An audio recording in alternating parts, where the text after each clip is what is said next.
Comience Muchas, más cuando quiera, profe. muchas gracias, Paula, y gracias a todos quienes hoy día se conectaron, a quienes saludo, doy las buenas tardes a todos y a todas. Poquitos asistentes el día de hoy, entiendo que probablemente dependerá del, como conversábamos antes de la grabación, de la previa del partido, así que, pero bueno, lo interesante es que este tipo de talleres, de seminarios quedan grabados, así que se pueden volver a visualizar. Y para los efectos que por lo menos yo tenía pensado el día de hoy, tenemos en tanto una asistencia suficiente como para que se genere lo que espero y pretendo que se genere en la segunda parte, ¿no?, de la clase del día de hoy. Ahora les voy a comentar sobre cuál es la estructura que está pensada. Esa segunda parte está pensada un poco para ampliar lo que ya hicimos en la primera oportunidad, que es un poco escucharlos a ustedes y escucharlas a ustedes en sus reflexiones. Sobre todo en consideración de que yo he puesto o he dejado en las dos clases pasadas algunos temas ahí polémicos, tratando de incitar a algún tipo de reflexión al respecto, de reflexión crítica, ¿no? Desde moverles un poco el piso frente a cosas que generalmente, en mi opinión, son, eh, no sé si escasas, pero no frecuentes, desde la academia, que es un poco llevar datos o llevar reflexiones que son quizás en contratendencia. ¿Cuáles son estas dos reflexiones polémicas que yo les he planteado, así como para resumirlas?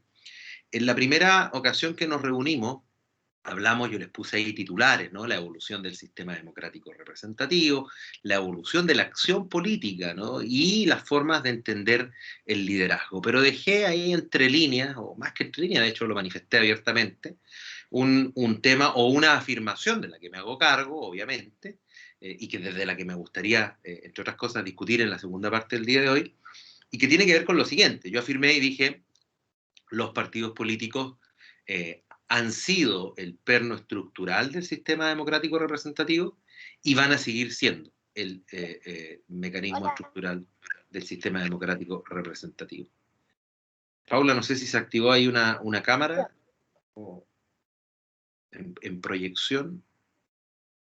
Ahí sí parece. Sí, ahí sí se salió. No hay problemas, cosas que pasan con la digitalización.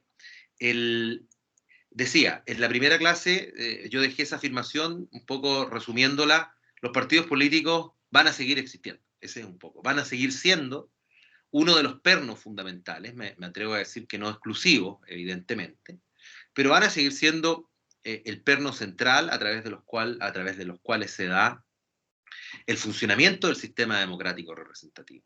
En condiciones en que, y desarrollo un poco esta idea que pretende despertar polémica, pues eso es, en condiciones en que el sistema democrático representativo va a seguir dominando las formas de organización política que vamos a tener hacia el futuro. En la segunda parte en la segunda charla que nosotros tuvimos ya la semana pasada, la otra afirmación polémica, si ustedes quieren, que yo dejé y que la idea sería poder retomarla, y reitero la segunda parte, tiene que ver con lo siguiente. Yo por ahí afirmé la asamblea constituyente o las asambleas constituyentes, técnicamente hablando, son organismos colegiados que fundamentan un nuevo pacto social. Esa es su definición técnica. Una asamblea es un organismo colegiado. Un congreso, desde esa perspectiva técnica, es lo mismo que una asamblea, es lo mismo que un colectivo, es decir, es una estructura que permite la participación de distintas representaciones. Es decir, las asambleas también se estructuran bajo la lógica del sistema democrático representativo. Ese es un poco eh, eh, hacia donde también se orienta y se conecta esa reflexión polémica entre la segunda y la primera sesión. Es decir, las asambleas constituyentes técnicamente son órganos colegiados, pero funcionalmente se incorporan dentro de las estructuras que el mismo sistema democrático representativo ha edificado y ha permitido que se desarrollen en el curso del tiempo para modificar, para hacer los ajustes internos que requieren los sistemas políticos.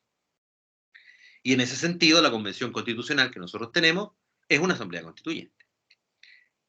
Para los efectos técnicos, porque un organismo colectivo, representativo, y también para los efectos relacionados con el sistema democrático representativo. Es decir, es un fruto del sistema democrático representativo. Esas son las dos afirmaciones polémicas que yo planteé en la primera y la segunda sesión, unido obviamente a otros elementos, ¿no?, que permitían que por ahí se fueran conectando otras ideas. Por ejemplo, la primera vez conversamos, como les decía yo, de estas evoluciones, de la evolución de la acción política, pero la segunda también hablamos de qué es la participación ciudadana, ¿no?, y cuál es el contexto en el que se da la participación ciudadana, en el que se entiende o se interpreta la participación ciudadana, sobre todo a la luz de la evolución que ha tenido nuestro sistema y la experiencia comparada. Y ahí se llegó a afirmar, en una última parte, se llegó a explicar más que nada cuáles son los elementos clásicos a través de los cuales se define la participación ciudadana, o más bien las herramientas a través de las cuales esta participación se da. Y esas herramientas, mencionamos algunas: los referéndums, abrogativos y propositivos de ley, los plebiscitos, ¿no?, en sus características consultivas y vinculantes, la revocatoria del mandato, ¿no?, también. Entonces tenemos varios elementos que nos permiten ver cómo se incorporan, porque ese es el punto y ese es el nexo que existe con la primera parte, cómo se incorporan elementos de participación ciudadana en el contexto de este sistema democrático representativo. Bueno, y hoy día nos vamos a dedicar o vamos a reflexionar, vamos a tener una conversación, esa es la idea, en torno a cómo uno de estos elementos, las asambleas constituyentes o los mecanismos de modificación constitucional, si queremos verlo desde esa perspectiva, en el caso chileno, se inserta dentro de estos mecanismos de participación ciudadana, qué tan participativos son, cómo se han estructurado, etcétera, en el contexto de nuestro sistema político. Vamos con eso entonces, y para ello vamos a, obviamente, hacer un recorrido más o menos histórico. Sin irnos tan atrás, por cierto, vamos a hablar un poquito de la Constitución que actualmente rige en nuestro país, que es la Constitución de 1980, y que no tenía en su origen ninguna estructura que permitiera su reformulación, no su modificación. La modificación sí estaba, y de hecho fue modificada en varias oportunidades, pero no consagraba la manera a través de la cual se pudiera generar una nueva Constitución. Para empezar, vamos a decir que esto no es extraño. Las constituciones, por lo general, no incluyen estos mecanismos para llegar a una nueva constitución. Quizás eso podría interpretarse como una nueva demanda, una nueva forma de interpretar la participación, la incidencia, ¿no?, la eficacia y la efectividad. Acuérdense que conversamos y vinculamos el tema de participación ciudadana efectiva, ¿no?, la efectividad que tenga la participación ciudadana, sobre todo cuando se realiza de manera autónoma en los sistemas políticos. Obviamente no tenía aquello, y no tenía aquello también porque el contexto en el que ésta se genera era un contexto del que todos conocemos esencialmente sus características: una dictadura en la cual obviamente hoy día ya está más o menos comprobado, ¿no?, desde el punto de vista académico, la aprobación plebiscitaria de esa constitución fue fraudulenta, y por tanto ahí radicaba, ¿no?, la principal crítica que se hacía con respecto a la constitución actual. Esa crítica, que era la crítica sobre la legitimidad, ahí vamos a poner el primer punto, la legitimidad del pacto social, hay que distinguir, y ahí yo los invito un poco también a reflexionar, subreflexionar sobre aquello, si era una crítica referida a el contexto en el que ésta se da, es decir, si se criticaba la legitimidad porque realizada en dictadura, o bien si era una crítica en relación a las formas más técnicas a través de las cuales esta se da, es decir, a través de una comisión de expertos, con el plebiscito fraudulento del que finalmente también conversamos. ¿Por qué? Porque creo que son dos cosas distintas, ¿no? Porque creo que, si bien es válida y comparto ambas críticas, las separo. Hoy día uno puede ver en el mundo, por ejemplo, la Constitución estadounidense, que tiene seguramente más de 200 años de vigencia, podría, bajo la primera lógica sobre la democraticidad en la que ésta se da, sobre cuán democrático era el contexto en el que ésta se da, podría ser perfectamente cuestionada a partir de la misma lógica crítica de la legitimidad de origen. ¿Por qué? Bueno, porque en el año 1976-77, que es cuando se discute, cuando se realiza esta constitución, la participación ciudadana o el entorno del sistema político estadounidense, por ejemplo, evidentemente no podríamos decirlo o darle las mismas características democráticas que podría tener hoy. Por ejemplo, la participación electoral o la participación ciudadana desde la perspectiva más formal era escasa. ¿Quiénes votaban?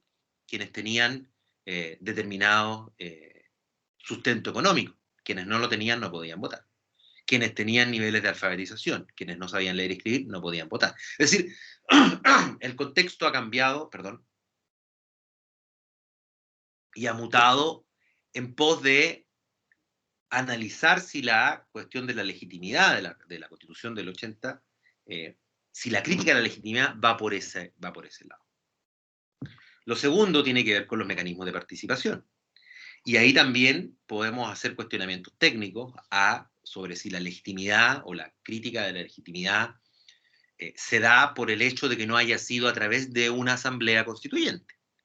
En condiciones en que tenemos también, y ahí hay un buen informe del PNUD, distintas experiencias en donde el cambio constitucional se dio a partir de una convención, se dio a partir de una comisión de expertos, se dio incluso en algunos casos a partir de, si lo queremos poner aquí entre comillas, injerencias extranjeras, es decir, hay países a los que se les ha entregado una constitución para que funcionen de esa manera. Entonces, y en esos países o en muchos de esos casos, tampoco ha habido un cuestionamiento en relación a si la constitución fue realizada a partir de las técnicas democráticas que hoy día conocemos y que hoy día tenemos sobre el tapete.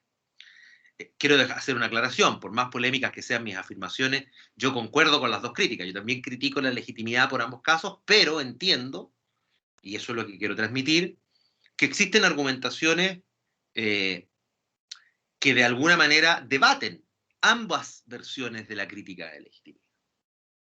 El punto central de ambas críticas tiene que ver con la evolución, tiene que ver un poco con lo primero, tiene que ver con nuestra primera sesión, con cómo ha evolucionado la forma de entender el sistema democrático representativo y la participación en el sistema democrático representativo. Ahora, más allá de eso, además existía una crítica, o el segundo orden de críticas que se le hacía a la Constitución, tenía que ver con determinados mecanismos que se encontraban presentes en esta, y cuando digo se encontraban no es casual, lo voy a explicar, que amarraban, dicho en buen chileno, el sistema que tuviese desarrollo posterior a reglas que se definían autoritaria o dictatorialmente en ese contexto. Y estamos hablando, bueno, para empezar en términos generales, de las lógicas a través de las cuales funciona el Estado. La Constitución de 1980 establece un rol del Estado, que es un rol, ustedes ya lo habrán escuchado, muchos lo conocerán, un rol subsidiario. Es decir, explicado en pocas palabras, el Estado actúa ahí donde los privados fracasan. Si los privados están llevando a cabo determinadas actividades, no hay razón para que el Estado actúe. Y otras, ya más formales, los llamados enclaves autoritarios, hay que también distinguir ahí, lo dejo entre paréntesis, porque mucho se habla de los enclaves autoritarios y se vinculan con la dictadura, por cierto, pero un detallado estudio de los enclaves autoritarios que propone Garretón, presente en franjas electorales hoy por lo demás, en realidad radica incluso en temas culturales. Es decir, para Garretón los enclaves autoritarios no se desarrollan con la dictadura, se desarrollan con la República de Portales del 1830 en adelante. Están arraigados en la cultura nacional. Obviamente hay otros que son institucionales, ahí son los que refieren a la Constitución, y que particularmente se podían observar en cuestiones como la posibilidad de autoconvocarse, el Consejo de Defensa Nacional, la presencia de senadores designados, la presencia de senadores vitalicios, ¿no? Y por sobre todo el sistema electoral.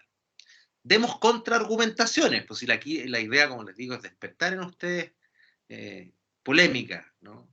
Cosa que a mí, por lo demás, quienes me conocen saben, no me cuesta mucho. En relación, por ejemplo, a los senadores, de alguna manera, vitalicios, aquellos que eran, después de ser presidente de la República, pasaban a ser senadores, también hay que decir que en otros sistemas se encuentran presentes, ¿no? Senadores designados, por cierto, más que cuestionable el tema de que sean de las Fuerzas Armadas, pero en otros sistemas también existen senadores que son designados fuera del espectro político. Entonces también ahí hay que masticar algunas cosas. Y con respecto al sistema electoral, que era otro de los elementos centrales de la crítica a la convención, perdón, a la constitución, hay que decir también que, y esto yo me he dedicado, he hecho casi un apostolado en aquellos que son y aquellas que son mis estudiantes en ciencia política. Los sistemas electorales, no hay sistemas buenos y sistemas malos. Los sistemas electorales cumplen una funcionalidad, ¿no? Tienen objetivos detrás. Y es evidente que tal como el sistema electoral llamado binominal tenía sus objetivos, que eran aquellas de mantener cierta estabilidad sobre representando un sector político minoritario, como lo era y lo es la derecha, también los sistemas que tenemos hoy día actualmente tienen sus funcionalidades. Hoy día tenemos un sistema electoral con un mecanismo proporcional, con un mecanismo de conversión de votos en escaño, que favorece los partidos o las listas grandes. Eso es lo que ha de suponerse. O eso es lo que la técnica establece. Y lo otro, también he hecho apostolado de esto, ojo que el sistema binominal es un sistema proporcional. Ahí hay un error fundamental a la hora de señalar el sistema binominal como un sistema mayoritario. Eso no hay cuestión más errada.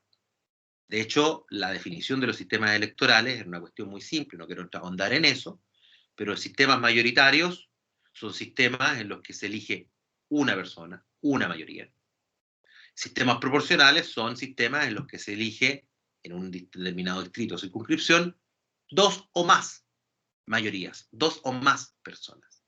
Es decir, el sistema binominal era un sistema proporcional, muy poco proporcional, por cierto, comparado con el sistema que tenemos hoy día. Pero la misma crítica del sistema que tenemos hoy día sobre su proporcionalidad la podríamos extender de la misma manera. Es decir, ¿qué tan proporcional es el sistema que tenemos hoy? Y también podemos ahondar y encontrar argumentos que nos dicen que, bueno, hay sistemas mucho más proporcionales aún.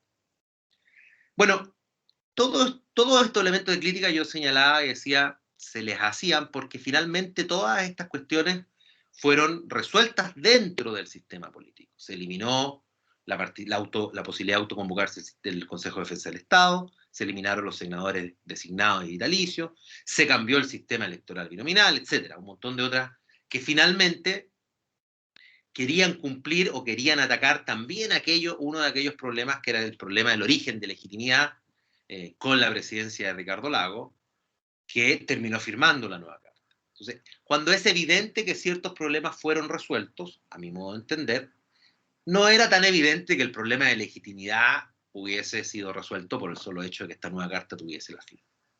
Bueno, y de ahí se despliega una serie de acciones que llevan a que, no voy a entrar en temas más sociales, ¿no? Me voy a concentrar en la parte más institucional, serie de acciones que con posterioridad al estallido llevan a que el sistema político recoja la necesidad, ¿no?, de llevar adelante un nuevo proceso o un proceso de una nueva constitución.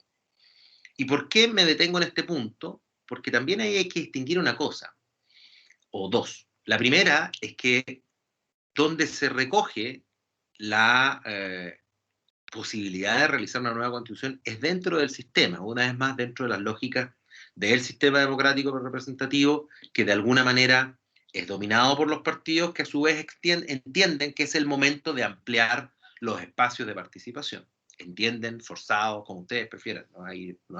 No creo que haya mucha discusión, estamos más o menos, conocemos los hechos como fueron. Pero en segundo lugar, es importante señalar que más allá de que se haya dado dentro de las lógicas del sistema democrático o del sistema político chileno, no necesariamente se hace por el reconocimiento dentro del sistema político de la falta de legitimidad. Hoy día, a la lectura de los hechos con ya cierta distancia, se comprende que se hace ciertamente derivado de una presión externa, pero más bien por la ausencia de correspondencia, esa es la palabra, la ausencia de correspondencia entre los mecanismos institucionales que ha establecido el sistema y cómo el sistema ha evolucionado. Eso no necesariamente supone una falta de legitimidad.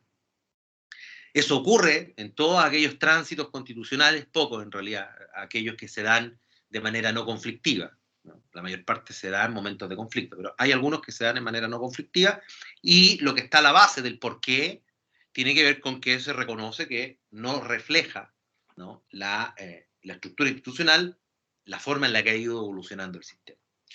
Yo creo que más bien se orienta hacia esa arista el tema de por qué se llega a un proceso de nueva constitución. También ahí lo podemos debatir. Bueno, se establece un proceso, reitero, institucional, que obviamente la presión externa termina haciendo ceder mucho, menos de lo que nosotros hubiésemos esperado, probablemente, pero mucho al sistema político. ¿En qué cuestiones, por ejemplo? Principalmente, diría yo, para los efectos que finalmente tuvo, en cómo participarían aquellos otros actores que era posible o claramente identificar, que existían por lo menos, cuáles eran, a lo mejor no era tan fácil identificarlo, pero que existían otros actores no eminentemente políticos o no tradicionales, o no necesariamente los partidos. Y entonces, la posibilidad de que los independientes puedan conformar listas. Ahí prácticamente está el reconocimiento de la organización colectiva que puede haber detrás de la independencia política, que resultó clave, diría yo, para los resultados que finalmente obtuvimos. En segundo lugar, la participación de pueblos originarios. Podríamos interpretarlo como el reconocimiento de una deuda histórica, pero al mismo tiempo podríamos representarlo de manera incluso más simple, ¿no?, sin alborotarnos frente a eso, como una lógica consolidada en la mayor parte del constitucionalismo reciente. Es decir, hay un montón de países que reconocen, ¿no?, la participación de determinadas minorías, y sobre todo minorías en términos de pueblo originario, ahí en las realidades que corresponden. Y en tercer lugar, por último, pero no menos importante, al contrario, yo creo que lo más, la bandera en Flandes, como se dice, es decir, lo más simbólico del mecanismo, del proceso, de la convención, tiene que ver con la participación de manera paritaria, ¿no? Es decir, una asamblea compuesta por igual número de hombres y de mujeres, paritaria en términos de sexo. Y ahí, ¿por qué digo que es la bandera en Flandes? Porque no se había dado, no hay otros momentos, no hay otros espacios, no hay otras realidades en donde este tipo de decisiones se hayan tomado. Y eso plantea, y aquí se abre toda una serie de discusiones, ¿no?, súper ricas para el análisis, que tienen que ver con, es indudable que a la hora de pensar otras reorganizaciones del pacto social en el mundo, el ejemplo chileno se va a tomar en consideración. Hoy día, ¿quién podría, de alguna manera, desconocer la importancia y la urgencia de implementar ese tipo de estructuras, ¿no?, paritarias a la hora de definir un pacto social?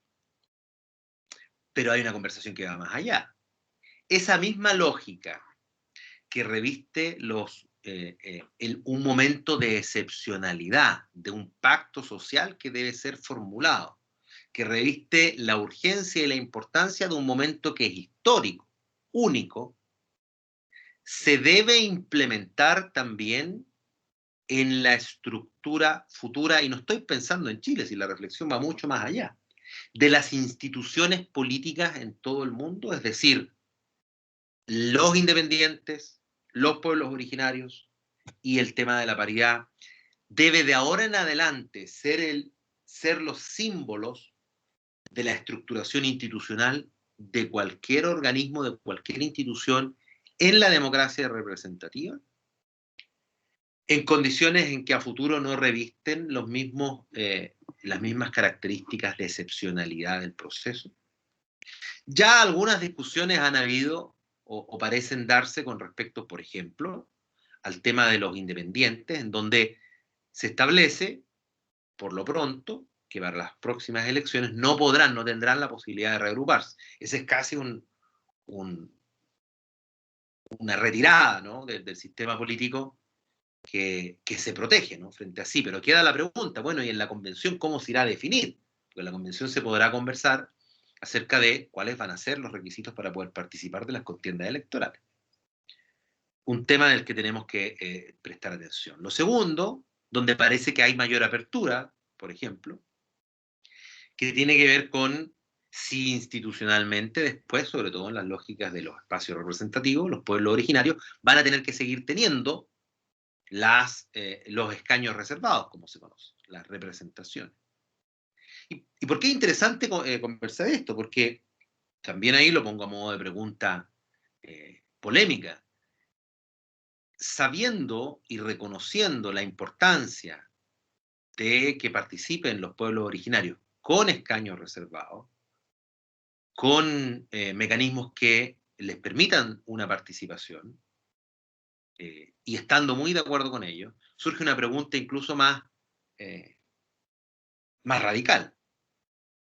Bueno, ¿qué otro tipo de participaciones deberíamos también incluir? Me parece que conversarlo o preguntárselo es importante. Por ejemplo, en atención a la protección de determinadas minorías, podríamos pensarlo en términos de género, de diversidad, ¿no?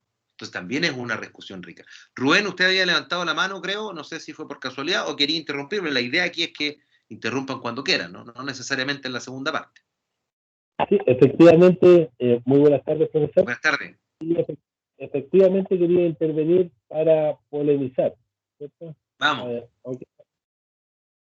Y bueno, mis inquietudes, que están motivadas por la experiencia, por la propia, ¿cierto? Y por la que recojo de personas que han participado en procesos electorales recientemente y de los propios vecinos, donde se cuestiona incluso el objeto de la convención, ¿cierto? Que nace como un conflicto derechamente de legitimidad, ¿cierto? Porque la representación política no hacía una plena fe, una plena garantía de que efectivamente fueran las necesidades de la sociedad, de que fueran satisfechas las necesidades sociales, ¿cierto? O las causas sociales.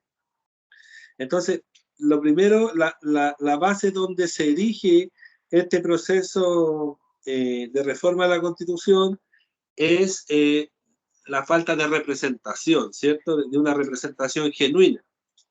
Entonces, por ejemplo, a mí me salta la duda, y que también la he recogido de muchas personas, siendo partidario obviamente de que todos los sectores estén representados, ¿qué tan legítima es, por ejemplo, la participación de representantes de pueblos originarios cuando esos representantes están cooptados por partidos políticos? Cuando están cooptados por operadores económicos, porque si hay una cuestión que no se ha discutido, o por lo menos no se le ha dado la intensidad que requiere o el acento que requiere, es, por ejemplo, al efecto que tiene la inyección de recursos económicos, publicitarios, ¿cierto?, que generan contrapeso a la hora de la oferta electoral. De la oferta electoral, y hay mucho temor en la ciudadanía porque se ha visto, ¿cierto?, tanto a través de los partidos como a través de estos íconos que son importantes, por ejemplo, los pueblos originarios, la diversidad, el género, que finalmente terminan siendo etiquetas controladas por partidos. O sea, esa es una duda muy grande que tengo como ciudadano, ¿cierto? Y como la política, cómo la convención podrá precaver que sean espacios genuinos de representación. Ahora, por ejemplo, el mismo hecho de que existan escaños reservados o cuotas, también genera un contrapeso en la legitimidad, porque hoy día se me presentaba, por dar un caso, el ejemplo de un estatuto tipo para constituir un sindicato. Y en este estatuto lo que era recurrente, ¿cierto?, es que se aseguraba una cuota de género, pero a mujeres. Ya no incluía diversidad sexual ni nada, ni cuota indígena, sino que era a mujeres. Y de repente las mismas señoras que estaban proponiendo el estatuto me dicen, oiga, pero si esta señora reservamos la cuota y si esta señora saca un voto y no se postulan las demás y hay un caballero que saca 300 votos, ¿qué va a pasar? Y yo le digo, bueno, el propio estatuto que tienen ustedes dice que la señora que tiene un voto va a tener que asumir. Entonces, eso también va a llevar aparejada una responsabilidad de legitimidad, ¿cierto? De la representación, de la confianza. Y a mí me parece que aquí hay un factor determinante que no está tratado, porque finalmente lo más pujante en una elección son las inyecciones de recursos económicos y estas fórmulas como la del sistema binominal y movimiento a que, ¿cómo se llama? A que los representantes políticos puedan postular de forma independiente. Yo creo que eso es un retroceso, impedir la independencia política o partidista, pero también las cuotas o los escaños reservados sin un mecanismo sólido podrían también ser el mecanismo donde la vieja política va mutando y en el fondo se va disfrazando de lo que no es para acceder al poder. Se van disfrazando de mapuche, se van disfrazando de mujeres, se van disfrazando de diversidad, solamente para acceder a cuotas de poder. Entonces yo creo que la propuesta, la intención es buena, siempre y cuando el mecanismo de control exista. Y yo creo que el principal problema que tiene nuestra democracia es que la propaganda, finalmente un recurso económico, vale más que la calidad de la representación y vale más que la capacidad de los representantes, porque lo hemos vivido, lo hemos visto. Entonces, donde llega una imagen carismática, vale más que una acción pública de buena fe. Esa es como la duda que me queda a mí frente a la discusión, profesor. Muy bien, muchas gracias, Rubén. Tocaste varios temas súper interesantes que van en la línea de lo que yo quería seguir conversando con usted, así que está perfecto esta intervención, incluso en este mismo momento. Yo aquí noté cuatro temas o 4 ideas que tú más o menos planteas, haciendo dos advertencias, ¿no? Por así decirlo, poniendo las manos por delante. Lo primero es que no hay, como siempre lo trato de decir yo, no hay opiniones buenas ni opiniones malas, lo importante es cómo se logran argumentar.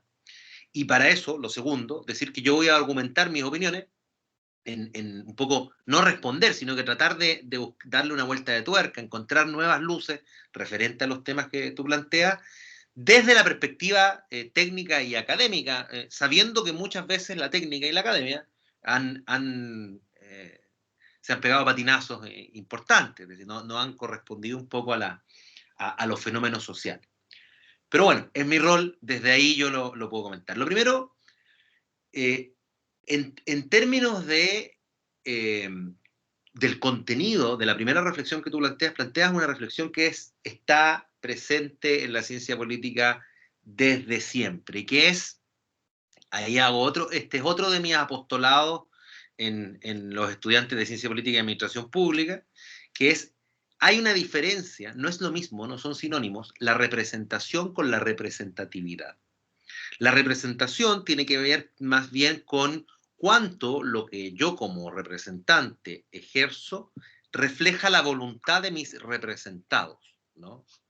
Y la representatividad no refiere a los representantes, refiere a los órganos que estos conforman. Es decir, hay órganos más y menos representativos. Es decir, la representatividad es una calidad del órgano, la representación es una calidad de los representantes. Eso lo podemos extender tanto a los parlamentos, a los congresos, a las asambleas, como así también a, por ejemplo, los partidos políticos.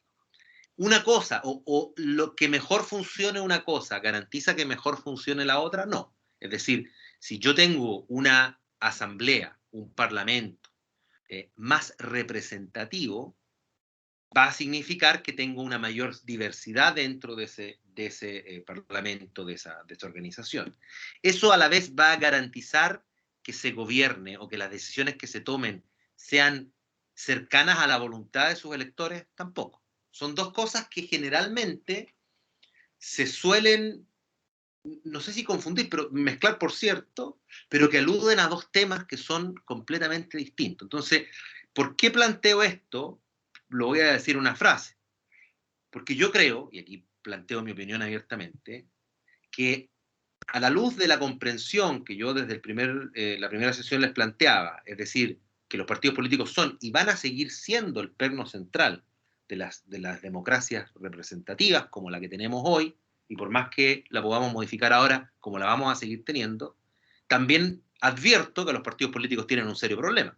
Entonces la pregunta es la representación que ejercen los partidos o es la representatividad que nos permiten los partidos? Yo creo que es la representación. En otras palabras, yo creo que no está mal que los partidos existan y que sean los medios a través de los cuales se canaliza, no de manera exclusiva, pero sí se canaliza buena parte de la participación ciudadana, política y electoral, entre otras. El problema son los representantes, es decir, tenemos que mejorar los partidos. Y la representatividad vendrá por sí sola. Ahí entró en otro punto, que tiene que ver con qué tan representativo, qué tan reflejo de tienen que ser los órganos que se conforman a partir de la voluntad ciudadana. En 200 años de historia del sistema democrático representativo, y ahí y ahí yo creo que se explica el por qué hoy día estemos frente a una crisis de cómo funciona el sistema. Es porque el sistema se ha entendido que debe ser representativo ¿de qué? De lo político. ¿Y dónde se expresa lo político? En los partidos. Hoy día, evidentemente, estamos transitando hacia un espacio en donde debemos entender que la representatividad ya no tiene que ver con lo político, tiene que ver con lo social. Y entonces ahí asumimos que la representatividad social no refiere exclusivamente a los partidos. De ahí que entramos en el segundo tema que tú, Rubén, planteabas, que tiene que ver con cómo entiendo el funcionamiento de estos mecanismos que me llevan a generar fórmulas para que esas instituciones sean representativas o no. Y no va a haber mecanismo que no genere cuestionamiento. Eso lo puedo garantizar. De hecho, si quisiéramos democratizar de la manera más perfecta, ¿no?, la composición de los determinados órganos, deberíamos hacerlo por sorteo. Y evidentemente, por sorteo, a más de alguno, aquí incluso, le podría generar dificultades de aceptar como un mecanismo válido. A otros probablemente les va a parecer muy cierto. Porque se podría decir la lógica, pero ¿por qué vamos a sortear si aquí nosotros tenemos un acuerdo en que creemos que la persona no solo más preparada, sino que más empática, que nos puede dar mejor representación y que puede ayudar a la representatividad del órgano que va a ir a conformar, es X, Juanito, Rosita? ¿Por qué tenemos que hacerlo por sorteo? Bueno, ahí explica un poco las lógicas y si queremos arreglarlo, bueno, el sorteo bajo determinadas condiciones o estratificación social, si algunos lo prefieren, también va a generar determinadas lógicas. Entonces, todos los mecanismos van a tener ciertas críticas, ciertas interrogantes. La pregunta es, ¿cuál es el objetivo que está detrás de esos mecanismos? Ahí entro en el tema de los últimos dos temas que tú planteaste. Primero, la independencia. ¿Cuál es la lógica que los independientes participen en el proceso político del nuevo pacto social? La lógica de un momento histórico, de un momento en el que los partidos ya no son los únicos y exclusivos mediadores, la lógica en que otras formas de participación deben incorporarse. ¿Y cuáles son las lógicas para impedir que esa participación de independientes se haga a futuro? Aquí voy a ser un poco el abogado del diablo. Y Rubén, lo invito personalmente a reflexionar con esto para la parte final, porque sería re bueno escucharlo. Nos hemos o hemos comprendido el sistema democrático, con sus defectos, etcétera, como la manera a través de la cual se organizan los proyectos colectivos. Y entonces, la primera y más básica pregunta crítica de por qué los independientes participan o no participan, vendría o caería en cómo interpretar el funcionamiento colectivo a partir de intereses que en muchos casos pueden ser individuales. Porque el tema de los independientes, reitero, no estoy aquí hablando de mi postura, yo tengo una postura bien definida, pero en términos técnicos, tampoco garantiza, ¿no?, la independencia, estar ajeno a muchas de las cosas que se está sujetos en los partidos políticos y en otras esferas. Cosa que me hace retomar el tema de el problema no son los partidos, son cómo se han ido generando internamente determinadas lógicas que tienen que cambiar. Pero también la independencia podría tener ciertas críticas. Entonces, estamos frente a un momento en el que, claro, tenemos que elaborar argumentaciones que tengan que ver con de qué manera vamos a implementar esto. Y el último punto que tiene que ver con, bueno, y esas lógicas responden a objetivos, también pensar en que en lo más básico de cualquier mecanismo, ¿no?, mecanismos son los que permiten que cómo se expresan las tomas de decisiones, sobre todo cuando hablamos de mecanismos de participación ciudadana, desde la voz ciudadana a la decisión institucional.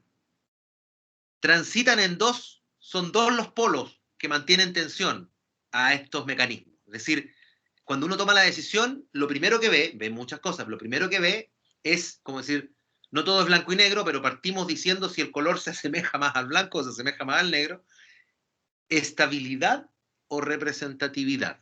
Por una cuestión matemática y muy simple, es más fácil llegar a un acuerdo entre dos que llegar a un acuerdo entre 1.000.000. Y como es más fácil llegar a un acuerdo entre dos, hay sistemas muy poco representativos, como lo era en su caso el binominal del que venía hablando, que decía que se acuerden dos, y los mismos de siempre.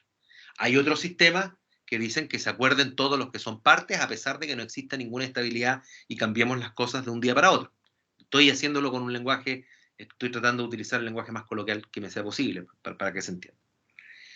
Entonces, frente a esta dinámica de estabilidad versus representatividad, es que se elaboran, es la antesala de cualquier decisión en términos de los mecanismos que deben adoptarse para conseguir decisiones desde la ciudadanía a lo público.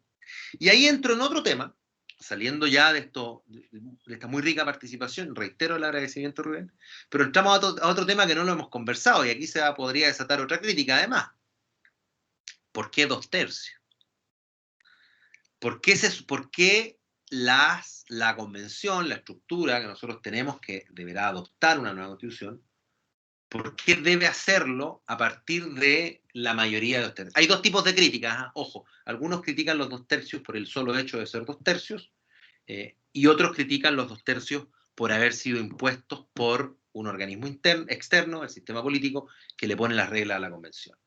En la experiencia comparada, y eso no significa que yo tenga razón, o que la experiencia comparada tenga razón, pero en la experiencia comparada, la mayor parte de las asambleas que se han constituido los han hecho con base en determinadas reglas que se deben implementar.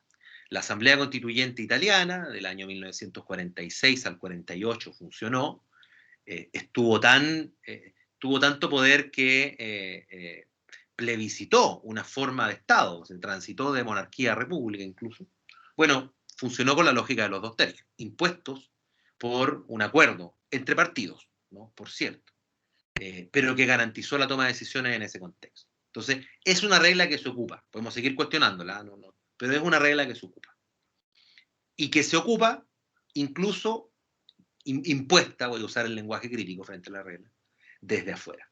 Bueno, pero ¿cuál es la lógica de los 2/3? La lógica de los 2/3 es que se puedan tomar acuerdos, que se puedan generar acuerdos que garanticen mayor estabilidad, pero si finalmente volvemos sobre lo mismo, es decir, que en esta lógica binaria de a través de dichos mecanismos me voy a acercar más a la estabilidad o a la representatividad, podemos desglosar cada uno de los mecanismos.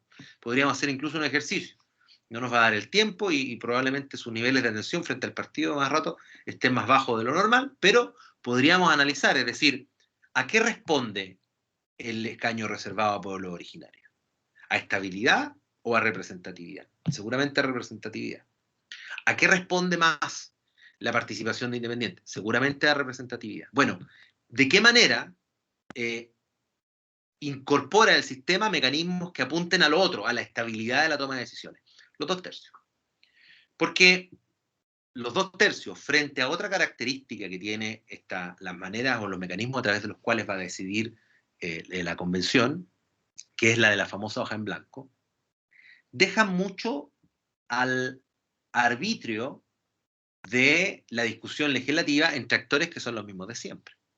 Es decir, ¿qué significa la hoja en blanco? Significa que todo aquello que no se acuerde por 2/3 en la convención va a ser decidido o en sede legislativa. O en realidad no va a ser decidido, no va a estar en la Constitución. ¿Y qué pasa si yo no establezco en la Constitución el sistema de pensiones? O ni siquiera el sistema, los principios que deberían regular el sistema de pensiones. Va a pasar que quien debe hacer eso, una vez que la Constitución se promulgue, es el sistema legislativo, es el próximo Parlamento. Por eso es que la elección parlamentaria de noviembre, esto paréntesis de análisis político, es crucial. Va acompañada, es casi una extensión de la elección constituyente, porque hay muchas cosas desde la perspectiva constitucional que van a terminar en manos de estos parlamentarios. No solo aquellos aspectos blancos de la hoja en blanco, o sea, aquellos aspectos que queden en blanco de la hoja en blanco, sino que también otros aspectos procedimentales, porque si establecemos en la Convención Constitucional, si no se logra un acuerdo para decir qué sistema de pensiones necesitamos, pero sí se logra un acuerdo por 2/3 para establecer qué principios deben gobernar dicho sistema, es decir, por ejemplo, que no sea de capitalización individual y que sea colectivo, ¿no? Bueno, al Parlamento, a nuestro Congreso, le corresponderá la tarea de llevar a la práctica aquello, es decir, de generar leyes que logren implementar dichos principios. Entonces, es por eso que se requiere, ¿no? Y que es súper importante que se tomen acuerdos por ese tipo de mayoría, porque de lo contrario, ¿no? Se va a dejar, no se va a hacer uso, ¿no? Diría así, no se va a hacer uso del poder constituyente que va a tener y que engloba esta convención. Algunos aspectos más clásicos o técnicos, si ustedes quieren, antes de llevar esto a nuestra segunda parte que teníamos programado, que es un poco las reflexiones que ustedes pueden hacer y que los invito a hacer, tiene que ver con cómo va a ser este proceso, ¿no? Este va a ser un proceso que en línea teórica tendrá 9 meses de duración, con la posibilidad de extenderse a otros 3 meses. Digo en línea teórica porque, en mi opinión, como analista político, creo que hay muchas probabilidades de que se solicite una extensión mayor, ¿no? A pesar de que hoy día no es lo mismo que hace 50 años, y hace 50 o 70 años, en 2 años se lograba una constitución, hoy día podríamos quizás pensar en que se logra en 1 año, pero bueno, en línea teórica son 9 meses más 3 de prórroga.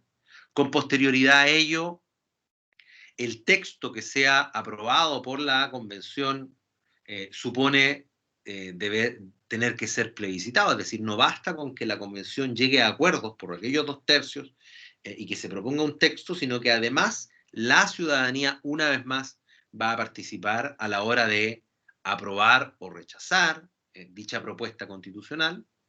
Rechazarla sería prácticamente un foja cero, es decir, nos quedamos en la situación actual, ¿no? Y por ahí ha quedado dando vueltas otro tema, que también lo traigo a colación, no sé si tan a modo polémico, pero otro tema, o hay varios otros temas, podemos hablar también de, por ejemplo, el tipo de discusiones, si estas deben ser públicas completamente, o si la convención puede sesionar de manera privada frente a determinados temas. Hay argumentos a favor que establecen los principios de transparencia, de probidad, etc. Y hay argumentos en contra de la publicidad que establecen aspectos no menores, como en otras latitudes se ha visto, que es cómo se puede exponer públicamente a determinados sujetos frente a presiones más o menos legales, más o menos graves, que puede tener a la hora de actuar o de votar una determinada ley o una determinada propuesta. Pero el punto sobre el que me quería concentrar para cerrar no tiene tanto que ver con la publicidad, sino que tiene que ver con los mecanismos de participación, que es un poco la lógica que hasta aquí hemos seguido. Y aquí yo identifico dos líneas extremas y un par de líneas intermedias. La gran pregunta, muy conectado también con una de las reflexiones que planteaba Rubén, es, ¿queremos una constitución que sea fruto de una estructura, como lo es la convención o como lo que podría ser cualquier asamblea, muy representativa? ¿No? ¿Eso es para nosotros suficiente? Por ejemplo, lo pongo en pregunta, en contrapregunta a lo que señalaba Rubén.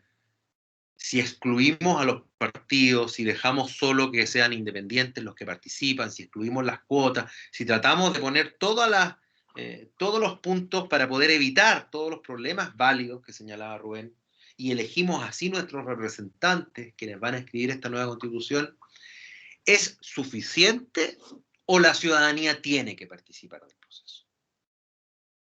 Y si la ciudadanía tiene que participar del proceso, independientemente que se modifiquen todo, es decir, en el contexto actual, ¿cómo tiene que participar del proceso? Creo que es fácilmente identificable dos posturas extremas, aquellos que dicen que no, porque hay un mandato representativo. Creo que esa lógica es del siglo pasado, creo que evidentemente estamos en un sistema democrático representativo, pero hoy día ya no hay gollete, dicho en buen chileno, que permita que no exista ningún tipo de participación ciudadana, pero aún así hay algunos anacrónicos que establecen que no debe haber, que el solo hecho de ser elegido supone que estén ahí por mandato ciudadano de sus electores. Y, por otra parte, está la lógica del rodear, ¿no? la constituyente. Es decir, generar una presión ciudadana tal que prácticamente, y así como fui crítico de la primera, que no permite la participación, voy a ser crítico de la segunda, que prácticamente hace trabajar a los constituyentes en una olla a presión, incluso algunos, con total seguridad, decidiendo, tomando decisiones de manera plebiscitaria, populística y propagandística. ¿No? Es muy probable que eso ocurra. ¿No? Sin ningún color político. Es probable que eso ocurra porque finalmente la presión que se cree sobre determinado puede ser insostenible.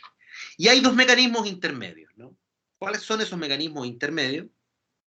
Que la convención decida, cuestión que debería ser por 2/3, la implementación de mecanismos de participación ciudadana, algunos simbólicos, como el hecho que sesione en regiones. Vuelvo a ser polémico, yo creo que no sirve de nada sesionar en regiones si después tenemos una constitución que no valore la descentralización y la toma de decisiones regionales. O sea, está bien, el símbolo que se acompañe de otros mecanismos. Pero bueno, desde sesionar en regiones como, al mismo tiempo, establecer una serie de cabildos, una serie de encuentros, una serie de otros mecanismos, consultas, que permitan la participación ciudadana. Y ahí se abre otra pregunta más. ¿De carácter vinculante o de carácter consultivo?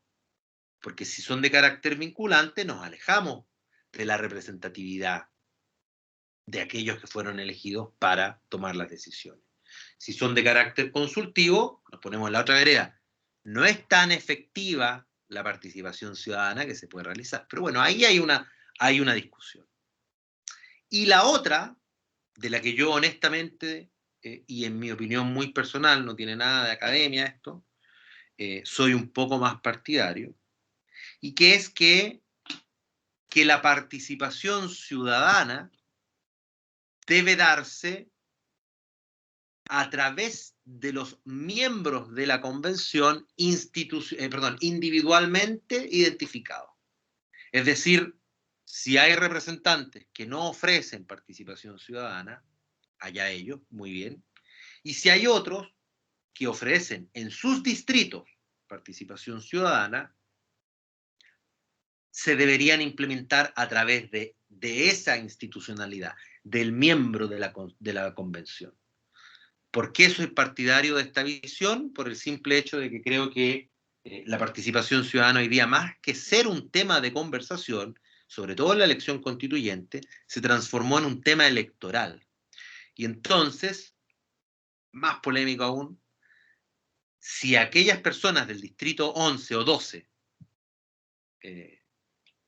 votaron por representantes que no la tenían dentro de sus propuestas electorales o que manifiestamente estaban en contra, bueno, quiere decir que no es un tema relevante, que no es un tema que mueva al electorado de aquellos distritos, y sabemos cuáles son. Estamos hablando de los sectores precordilleranos, ¿no?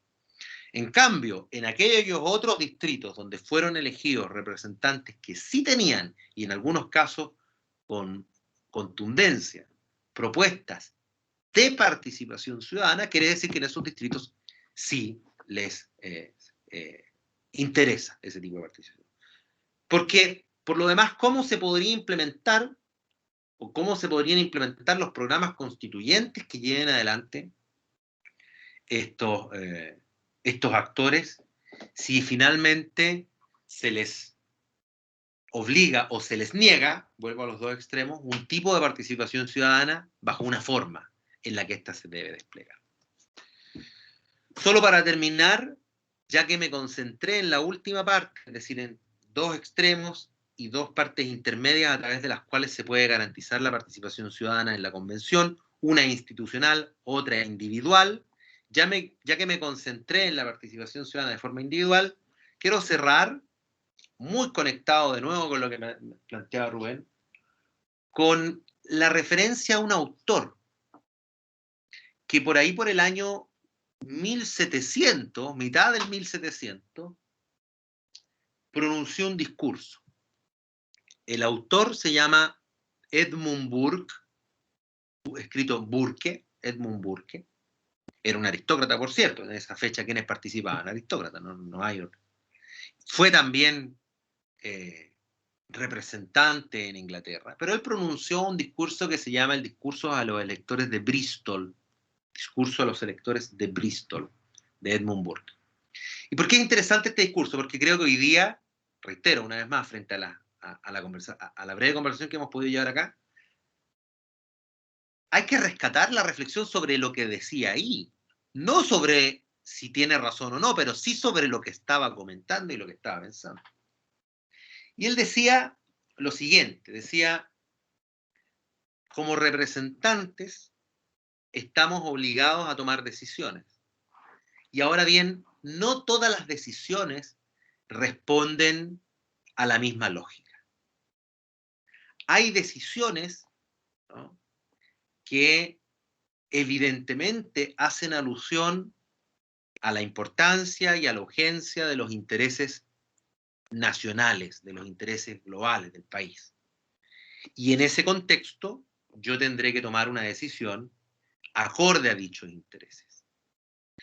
Aun cuando ésta sea contraria hay una segunda forma que recoge los intereses políticos, que tiene que ver con lo que yo pienso, y que generalmente están representados en el grupo del que yo hago parte, el partido.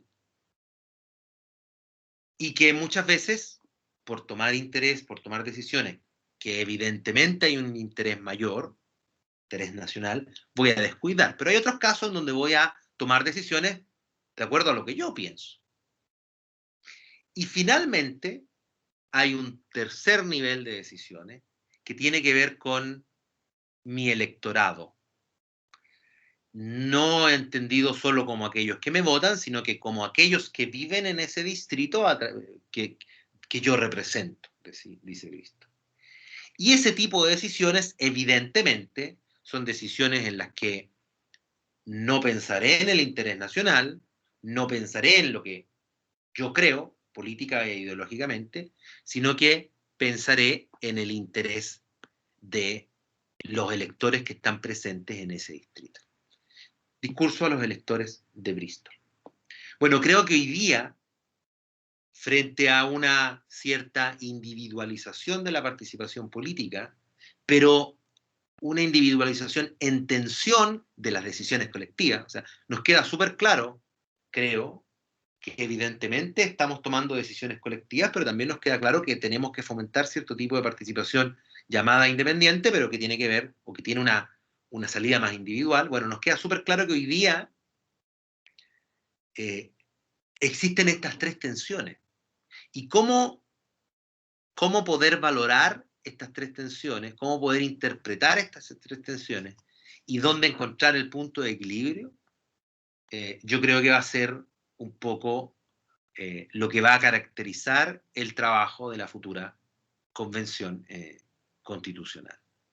Pensando, por ejemplo, en términos muy prácticos, en donde lo evidente nos dice que tienen que trabajar para el bien del país, para tener un pacto social duradero, moderno, para aprovechar lo que yo he catalogado como la oportunidad de entrar al siglo XXI con una constitución del siglo XXI, democrática, ecológica, etc.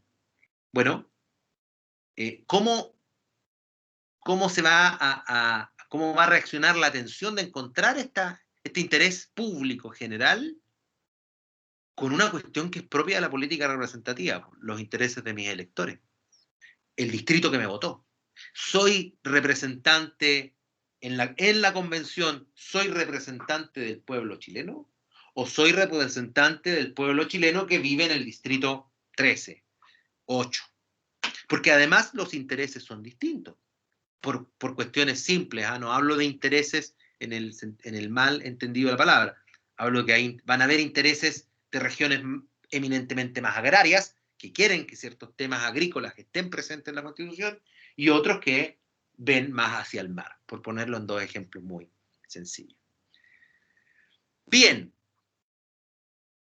lo que quería conversar con ustedes en términos generales, reitero, y también para que esto no se transformara en una lata, fuera un poco una discusión, ¿no? y generar polémica, creo que lo he cumplido. Creo que además hemos logrado mantenernos siempre en torno a temáticas que se conectan, ¿no? Desde la primera sesión que nos vimos, la segunda y esta, hemos retomado varios temas, ¿no? Nos damos cuenta que estamos conversando en torno a una cuestión y a una pregunta, y ahí a lo mejor nos inquieta no encontrar una respuesta, pero tiene que ver con el sistema democrático representativo, las formas que se dan de participar, cómo vendrá esto a futuro. Abro el espacio para las preguntas, para las reflexiones. Ojalá lleguen hoy día, no como la vez pasada, que estuvieron muy callados y calladas. Ojalá lleguen algunas reflexiones para poder cerrar en estos minutos que quedan de buena manera y escucharlo. Rubén, por favor, usted y los demás, por favor, inscríbanse ahí. Los quiero escuchar a los más y a las más posibles. Muchas gracias. Lo primero es que uno queda con harta pega en cuanto a la reflexión, porque si bien es cierto, aquí el trabajo ha sido bien profundo, ¿cierto? Se ha analizado el rol de la independencia como representación de los partidos políticos, de la institucionalidad misma, ¿cierto? Entonces, evidentemente existe un riesgo que está en la independencia, que es real, que es inminente, ¿cierto? Que es lo que se acusa frecuentemente de caudillismo, ¿ya? Que la persona esté parada en ideas propias que pudieran ser muy populares, pero que carecieran de consistencia. Y hoy día eso es muy plausible, ¿cierto? Porque inclusive personas que han migrado de los partidos políticos eh, eh, toman este rol de independiente cuando en realidad tienen una influencia dogmática que es la que ejercen los partidos políticos. También se entiende la importancia de preservar este sistema partidista, ¿cierto? Porque obedece a la construcción de ideas comunes, ¿cierto? A parámetros y a proyectos colectivos. También hay una visión, hay evidentemente una visión de sociedad en cada uno de los proyectos partidistas que existen. Y el punto de inflexión aquí es cuando los mecanismos de control del partidismo abren flancos o generan debilidades, ¿cierto? Para que los controladores de los partidos políticos conviertan estos Claro. buenos instrumentos en herramientas para beneficio propio o de las corporaciones, como se llama mucho esto de las corporaciones en Estados Unidos, se usa mucho el término de las corporaciones, ¿cierto? De flanquearlo. Y ya como entrando, haciendo la síntesis, para mí es un tema que me consume en términos muy positivos, porque efectivamente entramos como en un vórtice energético, ¿cierto? Por una parte, donde entramos en la disyuntiva, si la discusión es efectivamente la deficiencia del constitucionalismo democrático o la deficiencia del partidismo dogmático, ¿cierto? Que no, hoy día no tiene estas barreras de protección que todos necesitamos para que el partido no sea un instrumento y donde no le jueguen chueco ni a la ciudadanía ni a las personas.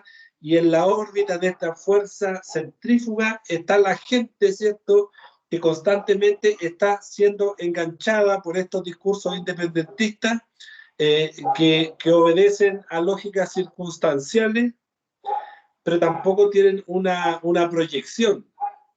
Entonces, hoy día yo creo que un gran problema que tenemos efectivamente son los mecanismos para proteger la democracia en la forma que sea, ¿cierto? O en la actual que tenemos, ¿cierto? Es como brindar más garantías desde el partidismo, ¿cierto? De que las reglas del juego se cumplan para todos, que haya mecanismos de justicia, porque en el fondo la demanda social es por justicia en las distintas temáticas que uno enfrenta, pero que también existan esas cuotas de representatividad local sin desapegarse de modelos filosóficos más amplios, más integrales.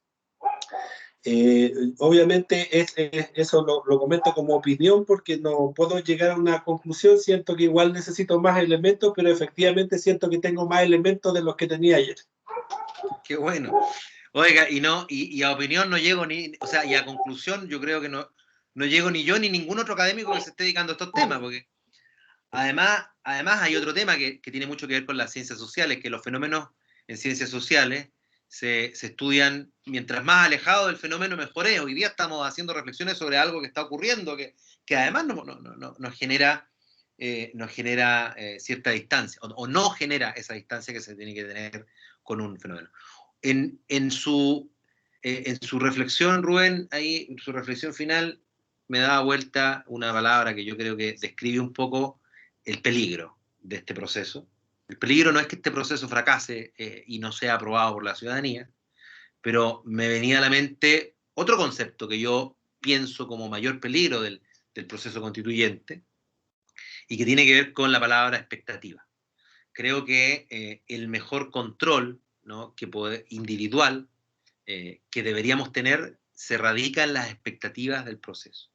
Y yo aquí no quiero parecer ni aguafieste ni nada. Yo creo y espero que se los dije hace algunos minutos, este es el momento en el que podemos transitar al siglo XXI con una constitución del siglo XXI, desarrollada, democrática, etc.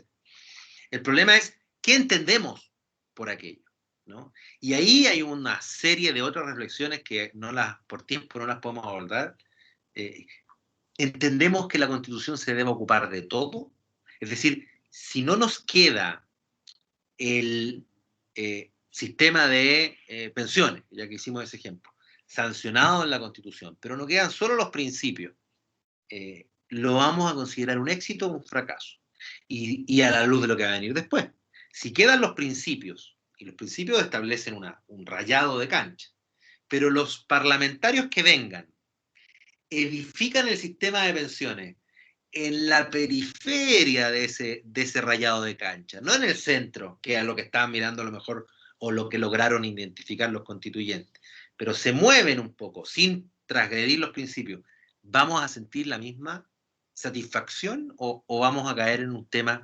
¿Cómo van a ser satisfechas nuestras expectativas? Yo creo que ese es una buena reflexión.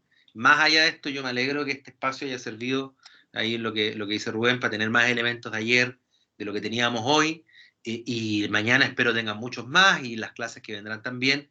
Pero creo que también esto es un tema que no necesariamente se necesitan tantos elementos teóricos, académicos, no. Yo creo que la clave de moderar las expectativas o controlar o hacer un control de daño de expectativas con sentido de realidad, pero al mismo tiempo sin perder la esperanza de la tremenda oportunidad que es de alguna manera, reflexionar críticamente frente al proceso. Creo que es esa la clave hoy día, criticar tanto los mecanismos que me gustan, que pueden estar dentro del trabajo de la convención, como así también aquellos que no me gustan, para poder entender las lógicas que están detrás de cada uno. Y una vez que veamos las lógicas que están detrás de cada uno, podremos proyectar, entender cuánto se va a poder mover este abanico. Y cuando sepamos cuánto se va a mover el trabajo que vendrá de aquí a 1 año y medio, vamos a saber qué expectativas tener de este proceso. No sé si hay alguien más que quiera participar, ya llegando al cierre, que quiera tomar el micrófono para saludar, para despedirse. Bien, parece que no. Paula, entonces yo, estando a 5 minutos y agradeciendo la posibilidad de haber participado de este taller, esperando sinceramente que lo que aquí hemos hablado les sirva, primero que todo, les haya parecido interesante, en segundo lugar, y los haya entretenido, en tercero. Ahí están mis órdenes de prioridad, ¿no? Se cumpla. Entonces, les agradezco a todos quienes se conectaron hoy, quienes se han conectado en las otras sesiones, y espero verlos a futuro en algún otro taller. Quienes quieran quedar en contacto, yo muy disponible a conversar, a debatir, ¿no? Como además me dedico, ustedes saben, a temas digitales, los voy a dejar en contacto no en mi correo, sino en mi cuenta en Twitter, que es Nico Freire, @Nico Freire. Ustedes ahí me pueden encontrar y nos escribimos, nos hablamos por ese medio. Paula, muchas gracias a usted también por su espléndida colaboración. Muchas gracias, profesor, por estas sesiones. Fueron súper productivas y nos vamos con harto conocimiento todas y todos. Bueno, para no quitarles más tiempo, tampoco usted, profesor, yo creo que llegamos hasta acá con la sesión y muchas gracias, que tengan un excelente fin de semana y pueden ir a ver el partido ahora ya, quedan en libertad. Chao, que estén muy bien, chao. Chao.